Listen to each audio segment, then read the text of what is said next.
Kayo narini sa Malalaan YouTube channel at eri ang una sa tatlong bahaging pagsasanay ng paghanap ng antiderivative o integral by U substitution.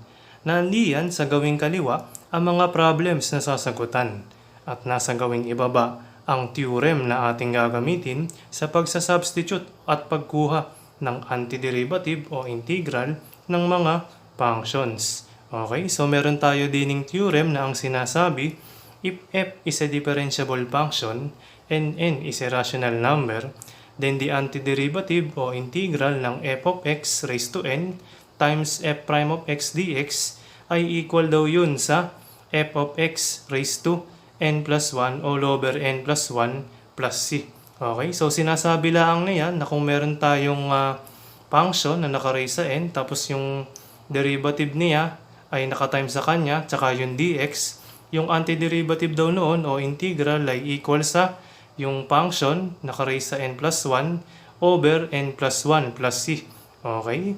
If u equals f of x and du equals f prime of x dx, then by star, yung ating formula sa theorem, u raised to n du o yung integral noon o yung antiderivative noon nung u raised to n du equal daw sa u raised to n plus 1 all over n plus 1 plus c. Okay? So yung statement diyan sa baba, diyan na ginamit yung u substitution. Okay? Mula doon sa formulang iyon, pwede na tayong gumamit ng u at du kapalit ng f of x at f prime of x dx. Okay? Yun yung tinatawag nating u substitution. Okay? So simulan na natin sa mga problems na naandini. Okay? So pagsabay na natin yung number 1 at number 2. Meron tayong integral ng 2r naka-times sa r squared plus 1 at yung r squared plus 1 ay naka-raise sa 10 dr. Okay? Sa number 2 ay meron naman tayong antiderivative o integral ng quantity x squared plus x plus 1. Yung quantity yun ay naka-raise sa 4. May naka-times doon na 2x plus 1. Tapos yung dx. Okay? So, paano ang gagawin natin diyan? Paano ang gagawin nating u substitution? Alin ang pipiliin nating u? Okay?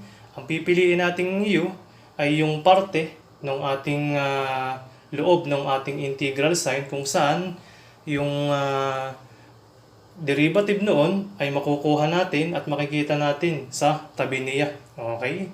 So, meron tayo rin na u equals r squared plus 1. Bakit yun ang aking piniling u? Kasi, pag kinuha ko yung derivative niyan, ay makukuha ko ay 2r. Okay? dr. Nasaan ba yung 2r dr? Area yun, ano? 2r dr. Yun na yung magiging du. Okay? So, mangyayari diyan, area ay mapapalitan na by u substitution ng u raised to 10, yung r squared plus 1 raised to 10, tapos yung 2r dr ay magiging du na. Okay? Yan na yung u substitution. Okay? Para din naman sa ating number 2, ang pipiliin nating u diyan ay yung x squared plus x plus 1. Bakit? Kasi, pag kinuha natin yung derivative niyan, ang makukuha nating derivative diyan ay 2x plus 1. Okay? 2x plus 1, yung quantity yun may naka-times na dx. Okay? Nasaan ba yung du niyan? Okay? Area yun, ano? 2x plus 1, quantity yun naka-times sa dx. Okay? By u substitution, ang mangyayari din ay integral na o antiderivative ng u. Yung x squared plus x plus 1 na naka-raise sa 4. Tapos yung ating du. Okay? So, ganyan na. By u substitution, anong nangyari sa ating mga problems diyan. Okay? Gamit iri, yung ating formulang iri, na galing din apply natin iyan. Okay? So, meron tayo rin integral o antiderivative ng u raised to 10 du equal sa u raised to, ano bang n natin din 10. Dagdagan natin ng isa, yun ay 11. Okay? Denominator niya ay n plus 1. So, 10 plus 1, 11. Okay? plus c. Okay? Para din naman sa problem number 2, meron tayong integral o antiderivative ng u raised to 4 du. Gamit ang formulang iri, ano mangyayari diyan? Yan ay magiging u raised to 5. 4 plus 1, 5. Okay? Tapos, yung naging exponent niya, magiging denominator ng ating u raised to 5. Okay? Tapos, may nakadagdag na c. Okay? Hindi pa iyan ang ating final answer dahil kailangan natin siyang ibalik sa r. Okay? Yung u dapat maging r squared plus 1. Okay? So, yung sagot natin din ay r squared plus 1, r squared plus 1 raised to 11. Okay? All over 11 plus c. Eri na yung final answer sa 1. Dini naman sa number 2, yung u natin din ay x squared plus x plus 1. So, substitute back laang tayo. Okay? Yan na yung ating final answer sa number 2. Eri raised to 5 all over 5 plus c. So, gayon laang. Okay? Para sa mga sumusunod na problems, pagsabayin na natin yung number 3, number 4 at number 5. Okay? So, meron tayo sa 3 na integral ng p. Naka-times doon ng p squared minus 2. Yung quantity yun naka-cube. Tapos may dp. Sa number 4, meron tayong integral o antiderivative ng m squared. At may naka-times sa kanya na m cube plus 1. Yung quantity yun ay raised to 4. Okay? Tapos merong dm. Sa number 5, meron tayong integral ng theta. Tapos may naka-times na quantity 4 minus theta squared. At yun ay naka-raise sa 5. Tapos yung ating d, theta. So, papaano yung gagawin natin diyan sa mga numbers na yan? Okay? So, tayo ay mag-let u muna. Dahil tayo nga ay nag-u substitution. So, ang let u natin para din sa number 3 ay yung p squared minus 2. Okay? So, ang du niyan ay magiging 2p dp. Okay?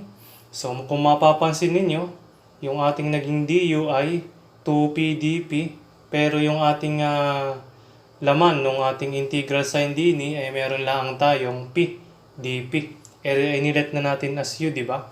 So, ang gagawin natin ay para mapalitan yung ating p dp, divide natin both sides by 2 o mag-times tayo ng 1/2 dini at dini. Okay? So, magkakaroon tayo riyan ng 1/2 du equals, ito, times 1/2. Yun ay p dp. Okay? Para yung ating p dp ay mapalitan na ng in terms of u or du. Okay? So, meron tayo riyang 1/2 du equals p dp. So, mula diyan, ready na tayong mag-u substitution. Okay? So, meron tayo riyan na integral ng ering p squared minus 2 ay ating u. Tapos yun ay naka-raise sa 3. Tapos yung p dp natin ay mapapalitan na ng 1/2 du. Ilagay natin din yung du. Tapos yung 1/2 ay pwede nating ilabas. Okay? So, meron na tayo riyang 1/2 times yung ating antiderivative ng u cube du. Gayon din yung makikita natin sa number 4 at number 5. So, dini, ilet natin as u yung ating m cube plus 1. Tapos, yung derivative niyan ay 3m squared dm. Okay? So, mapapansin ninyo, yung ating u, yung du natin ay m squared dm. Okay? Kulang ng 3. Pero, ang papalitan lang naman natin kasi ay yung m squared dm. So, para makakuha tayo ng expression, pamalit dun sa m squared dm, ay divide natin both sides by 3. Okay? O mag-times tayo ng 1/3. So magkakaroon tayo rin ng ganire. 1/3 du equals, ito, i-times natin sa 1/3. Yun ay m squared dm. Okay?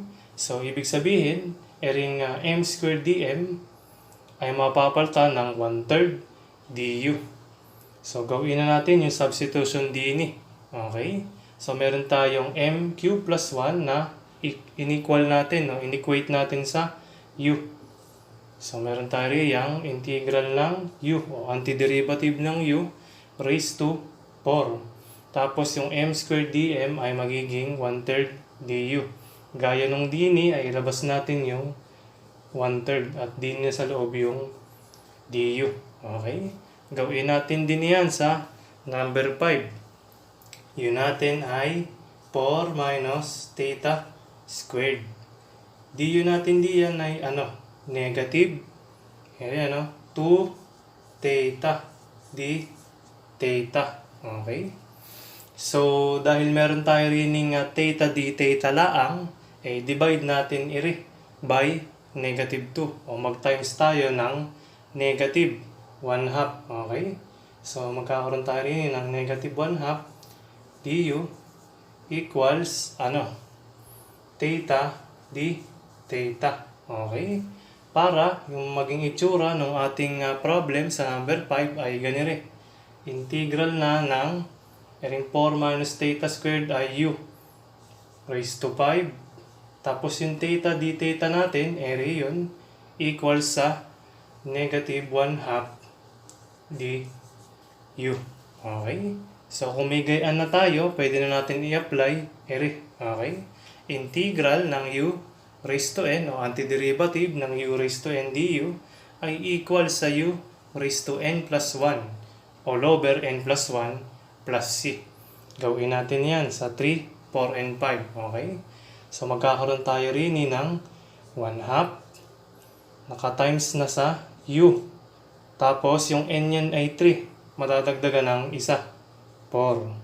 Tapos, kung ano yung naging exponent niya, yun din yung magiging denominator ng ating u raised to 4. Okay? So, meron tayong ganire. Plus c. Pero, yung ating problem ay in terms of p. So, ibalik natin yung p squared minus 2 doon sa u. So, magkakaroon tayo riyan ng yung ating u ay p squared minus 2. So, yun ay ilagay natin din. Yung p squared minus 2 nakaraise sa 4 plus c. Tapos, ring 4, ilabas natin doon. So, meron tayo din yung 1/2 times 1/4. Yun ay 1/8. Okay? So, yan yung ating final answer sa number 3. So, din naman tayo sa number 4. Apply natin magkakaroon tayo ng 1/3 times u raised to 5 over 5 plus c. Okay? Pero ibalik natin yung m cube plus 1. Okay? So magkakaroon tayo ng 1/3 times yung u natin ay m cube plus 1 raised to 5 plus c. Okay? So, yung 5 magta-times dun sa 3. So, magiging 1/15 na yan. Eri na yung final answer para sa number 4. Okay? Para din sa number 5, meron tayong negative 1/2 integral o antiderivative ng u raised to 5 du. At yun ay equal sa negative 1/2 times u raised to 6 over 6 plus c. Okay? Substitute back, so magkakaroon tayo ng negative 1/12. 2 times 6, 12. Okay? Tapos, u ay papalitan natin ng 4 minus theta squared. At yun ay nakaraise na sa 6 base din. Okay? Tapos, plus c. So, na yung sagot sa number 5. Okay? Dini sa 6, meron tayong integral ng 2k naka-times sa square root ng k plus 1. Tapos may dk. So, papaano yung gagawin natin diyang u substitution? So, maglet tayo ng u. Ano yung ilelet natin na u? Yun yung ere, k plus 1. Okay? So, magkakaroon tayo rin ng du equals dk. Bakit? Kasi, pag kinuha natin derivative ng k, yun ay 1, derivative ng 1 ay 0. So, meron na lang tayong du equals 1 times dk at yun ay dk. Okay? Ibig sabihin, kung meron na tayong u equals k plus 1 at du equals dk, eh meron na tayong pamalit sa k plus 1. Yun ay u. Pamalit sa dk ay du. Pero para din sa k na nandun sa labas ng radical sign, eh anong ipapalit natin doon na in terms of u? Ang gawin natin ay manipuluhin natin yung u equals k plus 1. Kung ering 1 ay ililipat ko roon sa left hand side, eh magkakaroon ako ng u minus 1 equals k na lang sa kanan. So, ibig sabihin, yung k na naandini ay mapapalitan ko na ng u minus 1. In terms na siya ng u. Okay? So, handa na tayo riyang mag-u substitution. So, ering expression na ay equal sa, ilabas na natin yung 2 na iyon, to integral o antiderivative ng yung k natin ay u minus 1. Tapos, square root ng ano? Ano yung k plus 1 natin? Yun yung u. Okay? Tapos yung dk natin ay du na. So, gaya na itsura niya. Okay? Tapos, ang sunod natin gawin, i-distribute ring square root ng u doon. Okay? So, magkakaroon tayo ng 2 integral ng o antiderivative ng u square root ng u minus square root ng u. At doon ay may naka-times na du. Okay? So, ito ay dinistribute doon. Okay? Tapos, pwede natin siyang paghiwalayin ng pagkuha ng antiderivative o integral. Since meron tayong dalawang terms na nakikita, diyan na laman ng ating integral sign. Okay? So, magkakaroon tayo riyan ng 2 integral o antiderivative ng u square root ng u du minus 2 antiderivative ng square root ng u du. Okay? Next, anong gagawin natin? Mas conveniente kung area ay papalitan natin ng u raised to 3 halves. Yun ay by loss of exponent. Area ay u raised to 1, area ay u raised to 1 half. By product rule, yun ay u raised to 1 plus 1 half. Okay? Tapos, may nakatimes pa diyan na 2. Okay?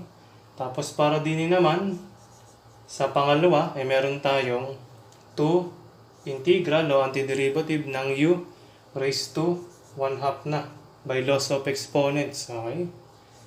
du. So, gaya na yung itsura ng ating problem. Naging ganiri na ang itsura. Next, ano ang gagawin natin diyan?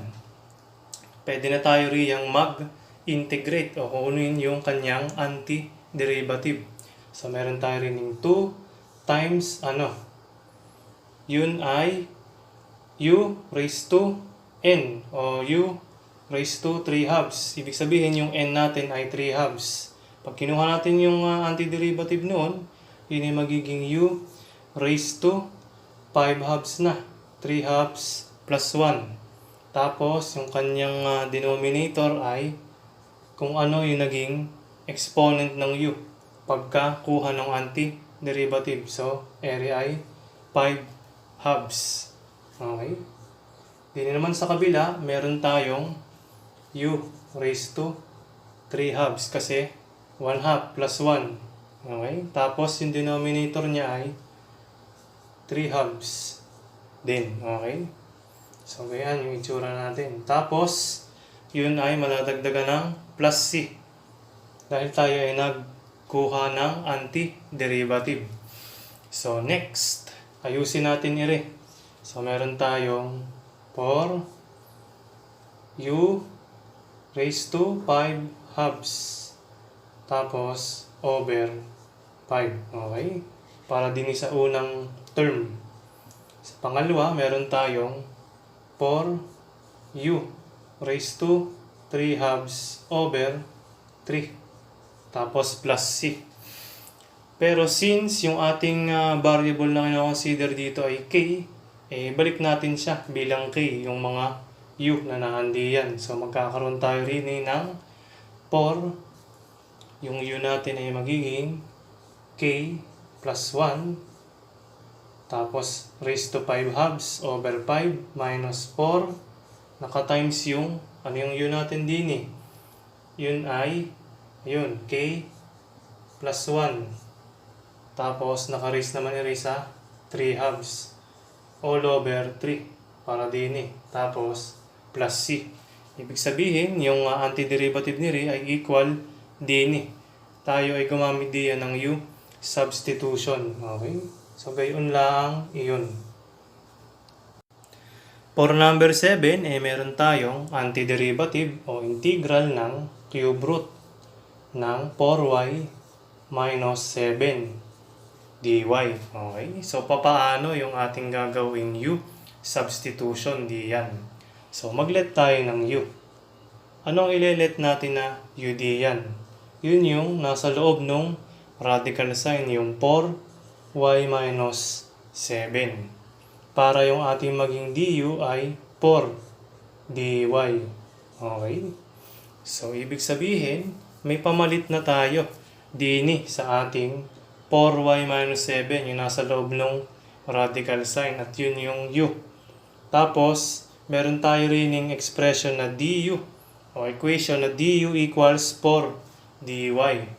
Wala pa tayong pamalit sa dy. So, ang gawin natin din ay i-divide both sides by 4. O mag-multiply tayo both sides by 1/4. So, magkakaroon tayo ng 1/4 du equals dy. Okay? So, ibig sabihin, ang pamalit natin sa dy ay 1/4 du. So, handa na tayo riyan mag-u substitution. By u substitution, area ay magiging equal na sa integral ng cube root ng area ay magiging u. Tapos yung dy magiging 1/4 du. So, yun ay 1/4.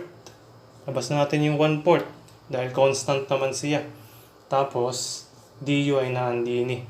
Okay, so gaya na itsura ng ating problem by u substitution.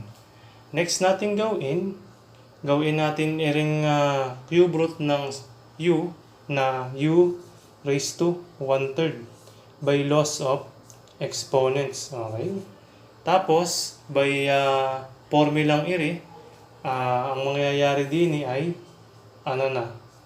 yun ay magiging equal na sa 1/4 u raised to 1/3 plus 1.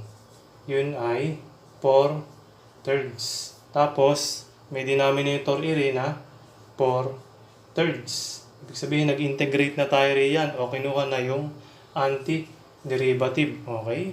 So, yan ang itsura niya. Ayusin na natin. So, meron tayo riyan na 3 over 16 ng, yung u natin? 4y minus 7. At yun ay naka-raise sa 4/3. Okay? Tapos meron pang plus c. Ibig sabihin, ang integral ni o antiderivative niyan ay area 3 over 16 times the quantity 4y minus 7, at yung 4y minus 7 ay naka-raise sa 4/3 at merong nakadagdag na c. Okay? So, gayon lang yung answer para din sa number 7. Okay? Yung 8, 9, at 10 ay pagsabay-sabayin na natin. Okay? So, para sa 8, meron tayong integral o antiderivative ng s ds. Yun ay all over 1 plus s squared. At yun ay naka-raise sa 4. Sa 9, meron tayong integral ng w cubed dw all over w raised to 4 plus 16. At ito ay naka-raise sa 2. Sa 10, meron tayong integral ng 2t, ang antiderivative ng 2t, dt, lagyan na natin yung dt sa ibabaw, all over square root nung expression na 2t squared plus 3. Okay? So, yung magiging mga u nila. Kung mapapansin nyo, yung komplikadong part D yan ay yung nasa denominator nila. May denominator ng function na nasa loob ng integral sign. Okay? So, para din sa number 8, ay meron tayong 1 plus s squared. Din sa number 9, meron tayong w raised to 4 plus 16. Yun yung ating u doon. Din sa number 10, meron tayong 2t squared plus 3 na ating u para roon. Okay? Pag kinuha natin yung kani-kanilang mga derivative, ano ang makukuha natin? du equals 2s ds para din sa number 8.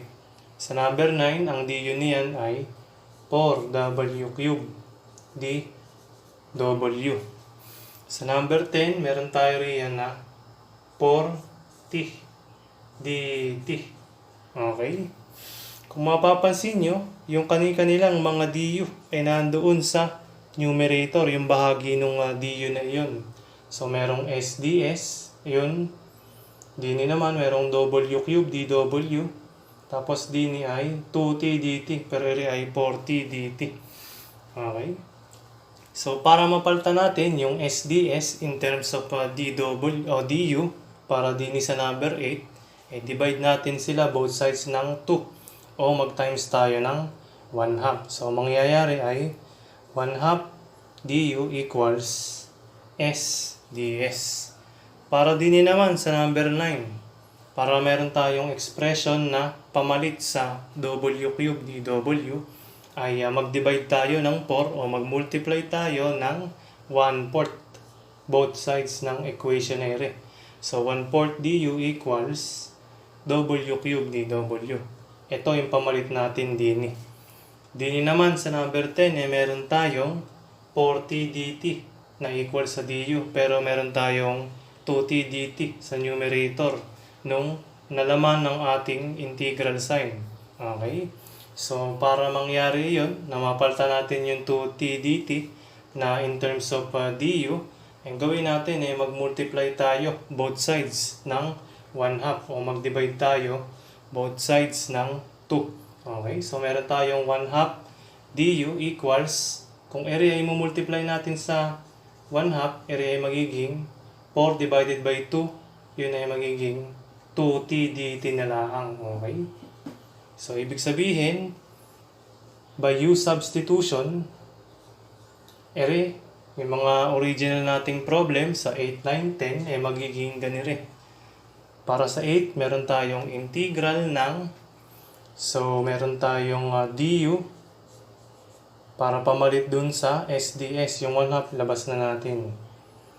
Over, yung u natin ay 1 plus s squared. So, yun, u raised to 4. Sa number 9, meron tayong integral o antiderivative ng 1/4. Okay, yung 1/4 lalabas, tapos yung du sa ibabaw. Kasi area ay magiging ganire. Tapos lalabas yung 1/4 dahil constant siya, maiiwan yung du sa loob. Sa denominator, meron tayong u squared. W raised to 4 plus 16 ay yung ating u. Okay? Para din sa number 10, meron tayong 2t dt equals sa 1/2 du.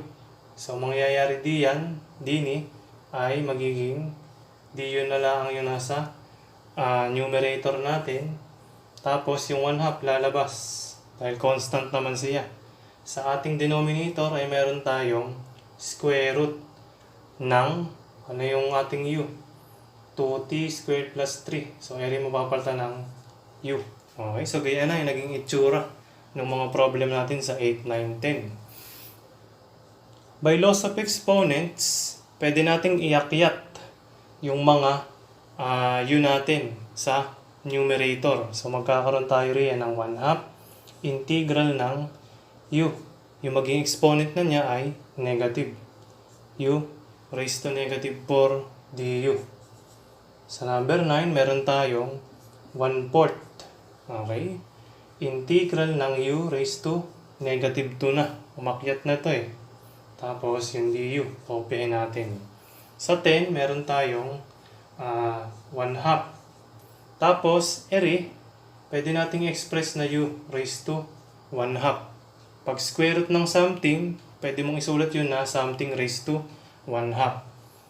Okay? So, pag itinaas natin tong u raised to 1/2 ay magiging u raised to negative 1/2 du. Okay? Yan. Mula diyan, sa mga results na nakuha natin, ay pwede na natin gamitin iring formulang So, meron tayong 1/2 integral, o wala na yung integral dahil nag-perform na tayo ng hinahanap na natin dito, o nahanap na natin yung antiderivative. Okay? O nag-perform na tayo ng integration. So, meron tayo rin 1/2 u raised to negative 4 plus 1 ay negative 3 over, kung yun din yung nasa denominator. Okay? Ganyan ang itsura niya. Okay? Para din naman sa number 9, meron tayong 1/4. Tapos na yung kanyang antiderivative pagkagayaan? Yun ay u raised to negative 2 plus 1 ay negative 1 over negative 2 plus 1 ay negative 1. Tapos magdagdag tayo ng c. Sa number 10, meron tayong 1/2 nakatimes sa u raised to negative 1/2 plus 1. Yun ay 1/2 over 1/2. Okay? Plus c. So, gayon yung nangyari pag-perform natin ng integration o kinuha natin yung antiderivative ng mga Okay? So, burahin ko na lang muna para meron pa tayong espasyo. So, yung ating magiging final answer mula diyan. Kasi, tingnan natin, kung makikita natin din nasa u yan. Pero kailangan natin siyang ibalik sa s dahil ang original problem natin ay ganire in terms of s. Ngayon din in terms of w. Ito in terms of t. So yung ating u ay mapapalitan ng 1 plus s squared. Okay? So 1/2 1 plus s squared ay naka-raise sa negative 3. Tapos over negative 3 plus c.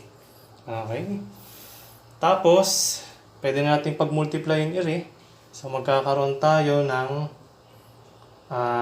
1 over 6. Negative 1 over 6. Tapos, since negative exponent yan, pwede natin siyang ibaba.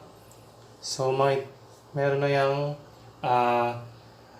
nang magmumultiply sa 6. Yun yung bumabang 1 plus s squared. At ngayon ay naka-raise na siya sa 3 by loss of exponents. Okay? Tapos plus c. Okay? So, na yung final answer sa number 8.